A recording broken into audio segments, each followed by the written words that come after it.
안녕하세요, 시청자 여러분.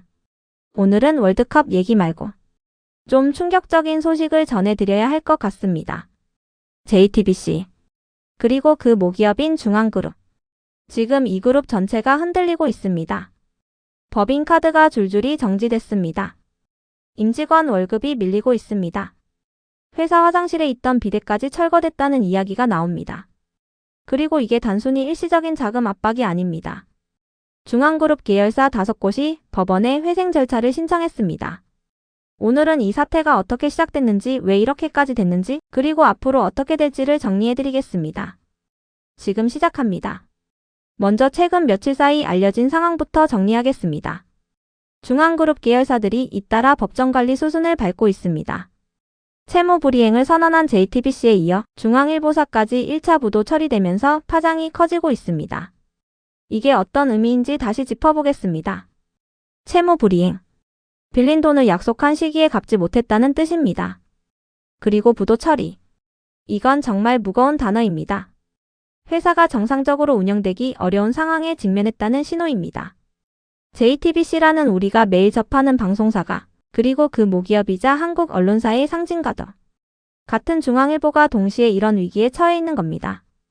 가장 먼저 직원들에게 영향이 갔습니다. JTBC 인사팀이 사내 게시판을 통해 공지를 했습니다. 행정적 제약, 즉 법원의 사전 승인이 필요한 절차들 때문에 급여 이체 시점이 평소보다 늦어질 수 있다는 내용이었습니다. 이 공지가 직원들 사이에서 얼마나 큰 불안을 만들었을지 짐작이 갑니다. 회사가 법정 관리에 들어가면 모든 자금의 흐름이 법원의 감독을 받게 됩니다. 직원들에게 월급을 주는 것조차 법원의 승인이 필요한 절차가 되어버린 겁니다. 이게 단순한 행정적 지연이 아니라 회사가 처한 상황이 얼마나 심각한지를 보여주는 신호입니다. 법인카드 이야기도 나왔습니다. 지난 15일부터 여러 카드사에서 법인카드 사용을 중단했습니다. 그리고 향후 타 은행사들로 확대될 것이라는 예고도 있었습니다. 생각해 보십시오. 회사가 정상적으로 운영되려면 법인카드 사용은 기본 중의 기본입니다. 그런데 이게 카드사별로 줄줄이 정지되고 있다는 것은 카드사 입장에서도 이 회사의 신용을 더 이상 믿을 수 없다는 판단을 내렸다는 의미입니다. 그리고 온라인 커뮤니티에서 알려진 더 구체적인 목격담들이 있습니다. 화장실 비데 등 렌탈 제품이 대대적으로 철거되고 있다는 이야기. 사내 어린이집이나 환경미화원 계약 해지를 검토 중이라는 이야기. 이런 디테일들이 더 무섭게 다가오는 이유가 있습니다. 화장실 비데 렌탈비, 어린이집 운영비, 환경미화원 인건비. 이런 것들은 회사 운영에서 가장 기본적이고 작은 단위의 비용들입니다. 그런데 이런 작은 단위의 비용까지 줄여야 하는 상황이라는 건 회사의 자금 사정이 얼마나 절박한지를 보여주는 디테일입니다. 이제 좀 더 큰 그림으로 들어가 보겠습니다. 이게 JTBC 하나만의 문제가 아닙니다. JTBC를 비롯해 중앙홀딩스, 메가박스 중앙, 콘텐트리 중앙, 중앙 P&I. 이 5개 계열사가 법원에 회생 절차를 신청했습니다. 5개 계열사가 동시에요. 중앙홀딩스는 중앙그룹의 지주사입니다. 메가박스. 우리가 영화 보러 가는 그 메가박스도 포함됩니다. 콘텐트리 중앙은 SLL 등을 거느린 콘텐츠 사업의 핵심 계열사입니다. 지주사부터 콘텐츠 계열사까지 그룹 전체가 동시에 무너지고 있는 상황입니다. JTBC의 직접적인 채무불이행 상황을 좀 더 구체적으로 보겠습니다. JTBC는 유동화 차입금 206억 원을 갚지 못해 사실상 채무불이행, 디폴트 상태에 빠졌습니다. 신용등급은 BBB에서 CC로 강등됐습니다. 신용등급이 어떻게 매겨지는지 아시는 분들이라면 이 하락폭이 얼마나 큰지 아실 겁니다. BBB는 투자 적격 등급에 해당합니다. 그런데 CC는 투기 등급 중에서도 매우 낮은 등급입니다. 채무 상환 능력이 거의 없다고 평가받는 수준입니다. 이 정도의 등급 강등이 일어났다는 것은 신용평가사가 JTBC의 채무 상환 능력을 사실상 회의적으로 본다는 의미입니다. 재무 상태를 숫자로 직접 보겠습니다. 올해 3월 말 기준 JTBC의 총자산은 5,755억 원입니다. 그런데 총부채는 5,528억 원입니다. 부채 비율을 계산해보면 무려 2,443%에 이릅니다. 2,443%. 이 숫자가 어느 정도인지 감이 안 오실 수 있습니다. 일반적으로 기업의 부채 비율이 200%를 넘으면 재무 건전성에 빨간불이 켜졌다고 평가합니다. 100% 이하면 안정적이라고 봅니다. 2443%. 이건 자본금 대비 부채가 24배가 넘는다는 뜻입니다. 회사가 가진 자기 자본은 거의 의미가 없을 정도로 부채에 짓눌려 있는 상태입니다. 이게 갑자기 생긴 문제가 아니라는 것도 짚어야 합니다. 2016년부터 부채 비율이 급등했습니다. 수년간 적자가 누적되어 왔습니다. 이게 무슨 의미냐? 이 문제는 하루아침에 생긴 게 아닙니다. 거의 10년 가까이 누적되어 온 구조적인 문제였습니다. 그런데 왜 지금까지 버틸 수 있었을까요? 지금까지 버틸 수 있었던 이유가 있습니다. 그동안은 중앙그룹의 전폭적인 자금 지원과 계열사 간 상호 지급 보증으로 버텨왔습니다. 그 지급 보증 규모가 2,800억 원 이상입니다. 상호 지급 보증이 무엇이냐? 계열사 어가 빚을 갚지 못하면 계열사 B가 대신 갚아주겠다고 보증을 서주는 구조입니다. 이렇게 그룹 전체가 서로를 묶어서 지탱해온 겁니다. 그런데 이 구조의 가장 큰 약점이 무엇일까요? 한 곳이 흔들리면 전체가 같이 흔들린다는 겁니다. 실제로 그렇게 됐습니다. 한 곳이 흔들리자 지주사인 중앙홀딩스를 포함한 그룹 전체가 연쇄 위기에 직면했습니다. 중앙홀딩스의 부채 비율은 4,564%입니다. JTBC보다 더 심각합니다. 지주사가 이 정도라는 것은 이 그룹의 자금 구조 전체가 얼마나 위태로운 상태였는지를 보여줍니다. 마치 도미노처럼 JTBC가 흔들리니까 그 옆에 묶여있던 다른 계열사들도 줄줄이 함께 흔들리기 시작한 겁니다. 이제 이 위기의 근본적인 원인을 두 가지로 정리해보겠습니다. 첫 번째 원인, 콘텐츠 IP 매각과 상장 실패입니다. 중앙그룹이 그렸던 그림이 있었습니다. JTBC가 돈을 빌려서 자회사 SLL, 스튜디오 룰루랄라에 투자합니다. 그리고 SLL을 상장시켜서 그 투자금을 회수한다는 계획이었습니다. 이 과정에서 흥미로운 일이 있었습니다. 재벌집 막내 아들 같은 흥행작의 2차, 3차 수익이 SLL로 들어갔습니다. 재벌집 막내 아들. 이 드라마 다들 기억하시죠? JTBC를 대표하는 흥행작이었습니다. 그런데 이 작품의 추가적인 수익들이 JTBC가 아니라 SLL로 들어가는 구조였던 겁니다. 그리고 2022년에는 1200여 개 작품의 IP, 즉 지식재산권을 SLL에 넘겼습니다.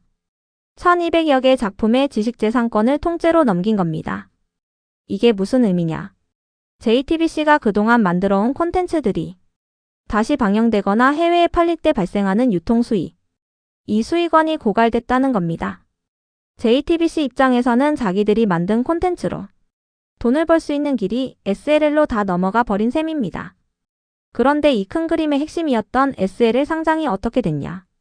금리 급등과 IPO 시장 침체로 SLL 상장이 실패하며 큰 타격을 입었습니다. 생각해 보십시오. JTBC가 돈을 빌려서 SLL에 투자했습니다. 그 투자금을 회수하려면 SLL이 상장에 성공해서 주식을 매각해야 합니다. 그런데 그 상장이 실패한 겁니다. 빌린 돈은 빌린 돈대로 남았는데 그 돈을 회수할 수 있는 수단이었던 상장은 실패했습니다. 이게 첫 번째 핵심 원인입니다. 두 번째 원인을 이야기하겠습니다. 대형 스포츠 중계권 부담입니다. 올림픽 2026년부터 2032년까지 그리고 월드컵 2030년까지 이 단독 중계권을 확보하기 위해 약 7천억 원 규모를 투자했습니다. 7천억 원. 이게 얼마나 큰 금액인지 다시 한번 생각해 보십시오. 앞서 말씀드린 JTBC의 총 자산이 5,755억 원이었습니다. 그런데 중계권 하나에 투자한 금액이 그 총 자산보다도 큽니다. 그런데 이 중계권에 투자한 돈을 회수하는 방법이 무엇이냐? 국내 다른 방송사들에게 중계권을 재판매해서 수익을 만드는 겁니다. 그런데 그 국내 중계권 재판매가 순조롭게 진행되지 않으면서 유동성 압박이 가중됐습니다. 투자한 돈은 7천억 원인데 회수가 제대로 안 되니까 그게 그대로 부채 부담으로 남은 겁니다. 이 두 가지 원인을 종합해보면 패턴이 보입니다. 미래의 수익을 기대하고 먼저 큰 투자를 했는데 그 미래의 수익이 실현되지 못했다는 겁니다. SLL 상장 실패, 중계권 재판매 부진. 두 가지 모두 같은 구조의 문제입니다. 회수가 안 되는데 투자금은 빌린 돈이었으니까 그 빚이 그대로 회사를 짓누르게 된 거죠. 이제 향후 전망과 시나리오를 이야기하겠습니다. 두 가지 시나리오가 거론되고 있습니다. 첫 번째 시나리오. 대기업이나 사모펀드 등이 컨소시엄을 구성해서 지분을 매입하고 새로운 주인이 되는 방식입니다. 이게 가장 유력한 시나리오로 거론되고 있습니다. 새로운 자본이 들어와서 회사를 인수하고 그 자본으로 부채를 정리하는 방식입니다. 이렇게 되면 JTBC라는 브랜드와 인력은 유지되면서 소유 구조만 바뀌는 형태가 될 수 있습니다. 두 번째 시나리오. 비핵심 계열사와 부동산을 매각하고 인력을 감축하고 가성비 위주의 프로그램 편성으로 전환하는 등 뼈를 깎는 자구책을 통해 부채를 분할 상환하는 방식입니다. 이 방식은 스스로 살을 깎아내면서 시간을 벌어 부채를 갚아나가는 방식입니다. 더 고통스럽고 시간이 오래 걸리는 길이지만 외부 자본에 의존하지 않고 자체적으로 위기를 극복하는 방식이라고 볼 수 있습니다. 이제 가장 많은 분들이 궁금해하실 부분을 이야기하겠습니다. 월드컵 중계는 어떻게 되느냐? JTBC 측은 임직원 월급은 일시정지됐으나 월드컵 중계 등 방송은 차질 없이 계속될 것이라고 밝혔습니다. 이게 어떻게 가능하냐? 회생 절차에 들어갔다고 해서 회사가 당장 문을 닫는 게 아닙니다. 법원의 관리 감독 하에 정상적인 영업 활동은 계속됩니다. 다만 자금 집행에 있어서 법원의 승인이 필요한 절차들이 추가되는 거죠. 월드컵 중계는 이미 계약된 사업이고 시청자들에게 직접적인 영향을 미치는 핵심 서비스이기 때문에 이 부분은 우선적으로 정상 운영을 유지하겠다는 입장으로 보입니다. 이번 사태를 종합적으로 정리해 보겠습니다. JTBC와 중앙그룹의 위기는 하루아침에 생긴 게 아닙니다. 2016년부터 부채 비율이 급등하면서 수년간 쌓여온 구조적인 문제였습니다. 그동안은 계열사 간 상호 지급 보증과 그룹의 전폭적인 지원으로 버텨왔지만 SL의 상장 실패와 스포츠 중계권 투자 부담이라는 두 가지 큰 충격이 겹치면서 결국 한계에 도달했습니다. 그리고 한 계열사가 흔들리자 상호 지급 보증으로 묶여있던 그룹 전체가 도미노처럼 함께 흔들리는 상황에 처했습니다. 지금 직원들은 월급 지연, 법인카드 정지, 사내시설 축소 같은 직접적인 어려움을 겪고 있습니다. 앞으로 새로운 자본이 들어와서 인수하는 방식이든 자체적인 자구책을 통해 회생하는 방식이든 이 과정이 결코 쉽지 않을 겁니다. 특히 그 안에서 일하는 수많은 직원들 그리고 방송을 통해 콘텐츠를 만들어온 제작진들의 미래가 걸려있는 문제이기 때문에 더욱 무겁게 다가옵니다. 이 사태가 앞으로 어떻게 전개될지 계속 지켜봐야 할 것 같습니다. 오늘 영상은 여기까지입니다.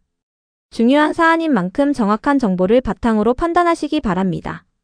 구독과 좋아요 부탁드립니다. 다음에 뵙겠습니다. 감사합니다.